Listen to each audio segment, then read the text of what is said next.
How's it going, guys? Today I'm going to be featuring the Des Moines, the legendary tier American heavy cruiser. In this one, Give me freedom uh, or I give mentioned me in my death. last video that after leaving so many ships on a sliver of HP, and then also not really like dev striking them, I decided to try and use a Norman Scott build using double concealment inspirations, which is exactly what we're doing in this one. I've taken both fire chance skills, punch through and fixated, and basically I'm trying to maximize my damage Coming output while first. also having a good enough concealment so that my radar is basically always going to be useful. One thing to note though, because the Moines turret traverse is pretty bad in all honesty, I've also swapped aiming systems for the turret traverse mod. I think cruiser dispersion is generally good enough to get away with using the turret traverse mod if turret traverse is that big of a problem. And yeah, so I've switched aiming systems to that. And honestly, fixated does kind of make up for some of it, as well as Norman Scott's base trait. Although it's not really affecting dispersion, it's more so for the Sigma. So hopefully cruiser dispersion is good enough, and the higher Sigma value allows us to have shells land in the center of the ellipse. Enemy Kleber basically, well, suiciding. He's just charging straight into our friendly Kleber, who's already angled out and is basically ready to turn away. I'm kind of expecting Kleber to try and disengage by turning out and running away from our friendly destroyer and battleship in spawn, but he's not actually doing that. He's charging straight in to die. That's honestly not what I was expecting, and yeah, we pop our sonar just in case he does launch torps, and with the possibility of spotting it for our friendly Kleber. But yeah, I have no idea what that destroyer player was doing, and honestly, what he did basically just significantly decreased the enemy's chances of winning, especially now that, well, their Battleship Alaska spotted. is caught out of position. He was trying to support their Kleber. All he needed to do was survive, and then Alaska would have been able to help, kind of like what I was trying to do. Bow and fight against an Alaska, Des Moines should generally always win, having 19% fire chance, significantly faster reload, and also the ability to pen 32 millimeters of armor, which the only thing Alaska has that's 32 is the bow and stern. I think the deck is, I want to say 38, 37 or 38. So we won't pen the deck, but if we're just bowing, we can just Repairs shoot the complete. bow and deal a good amount of damage. Enemy Pommern coming over to help the Alaska. I start reversing away mainly because I do want to try and mitigate what's actually focusing me, as our friendly conch is like sailing broadside to their whole team and also kind of turning away to go to the border. Not something that I would expect from a friendly conch, but it's what's happening, and we need to make sure that this Pommern doesn't really have an opportunity to just charge in around the island that he's now behind, and then putting me in a spot where he's just going to, I guess, YOLO in, charge at me, and do whatever damage he can, forcing us to reverse and possibly getting shot at by the other enemy battleship. Although seeing Pommern turn away, I do take an opportunity to fight this Alaska as we get a instant triple fire, which unfortunately he damage cons, but that's the I guess additional fire chance that we would have gotten, as we get absolutely smashed and citadel through the bow, which is absolutely tragic. I kind of wish Des Moines would have a 30 millimeter casemate, leave the bow overmatchable, kind of like what we had with Salem. I mean, as a legendary tier, I think it's justified that it could have a 30 millimeter casemate, especially now with a lot more ships being able to overmatch. I feel like Repairs it's complete. more than okay. Uh, Players with 406s will just need to figure out how to actually aim at the bow, and chances are, if they actually do that, they'll probably dev strike it because they can still be citadel through the bow, as long as it's not demented like Worcester, Colbert, or Alaskan Stalingrad for having battleship bows. But that's just me. Pommern running away. Montana now charging in. Um, yeah, we're kind of getting focused because our conch is out in the boonies. Not ideal for a cruiser. I mean, if we did have that 30, I guess I would be a little more, I guess, willing to try and tank damage, because we could just angle and be fine. Alaska gets dev struck by our friendly Colbert, and yeah, we're seeing the benefits, or rather negatives, of having a friendly destroyer throw their ship away so pointlessly. We also do get a Witherer. Not something we typically get in our Des Moines when we have a deeply build, mainly because we don't actually set that many fires.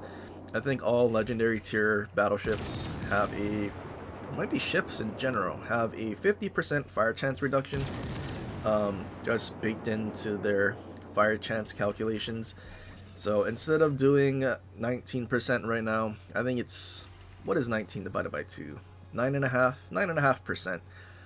Minus whatever other fire chance reduction skills that they could possibly have, such as Firefighter, although it doesn't actually do that much. So thinking of something that's even lower, what is Des Moines? 14% without it. So I mean, we're looking something at like 7% or less. So kind of tough. But yeah, Montana just starts charging out flat broadside. We switch to AP, and Des Moines AP DPM is pretty nasty. We also get a Citadel there. I'm not sure if that's something that's normally possible without punch through. I don't think it is, but at the same time, even with punch through, not really expecting Citadels.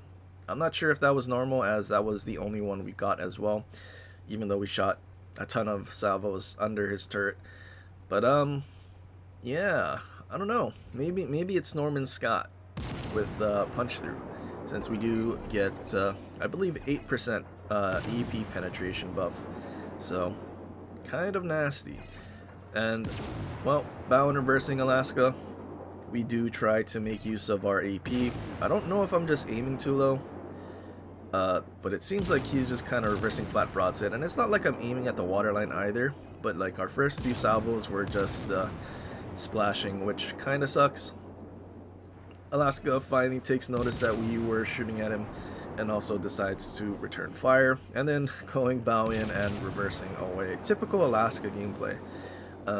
But yeah, instead of just sitting here and also possibly getting shot at from their friendly battleships that's finally pushed into C, I decide to move forward and actually just go unspotted, because now I can possibly use the island in B to start farming anything that I really want to. Our friendly ships on that side didn't do too well. All we have left is basically a Brindisi, and yeah, no, it's not a Brindisi. I thought we had a Brindisi. Is it a Zao? Venezia? It's I think it might be a Venezia actually, but he's basically just running away and trying to, I guess, survive against a Zerg of battleships just charging straight at him, trying to make use of Des Moines DPM here to try and possibly set fires on the Ruprecht. I finally realized I need to shoot AP because we can probably pen and do a lot more chunks to the Ruprecht. We do set a fire on him with our HE salvos, but he does have his damage con, so we're not going to be able to farm him with HE or fires, unfortunately. And considering German battle cruisers have the quick reloading damage cons, I don't really think it was going to be a fire kill finish. Probably would have had to have been AP anyway. Kind of wish I did shoot AP from the start. Enemy Alaska does start pushing back in, and considering there is a Ruprecht Conch and a Stalingrad that is currently at sea, I do kind of need to worry about where their ships are, so I pop my radar to get an idea of where they are, because the last thing I wanted to do was kind of push into an island and then get stuck in a crossfire with Alaska. He was shooting AP earlier, so we do know that, well, there's a possibility of us simply being removed from the match, as well as, well, Stalingrad that's pushing in.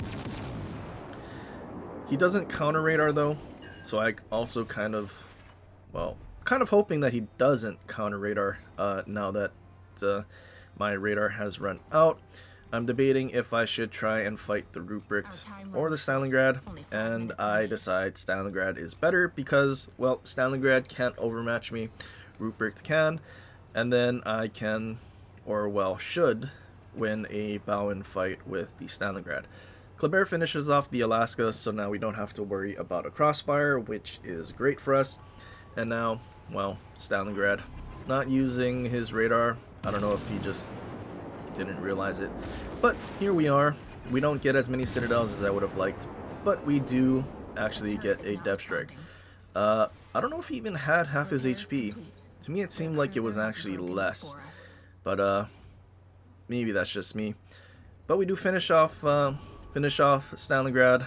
Rupert does go down to the Venezia, and now all that's left is the Conch.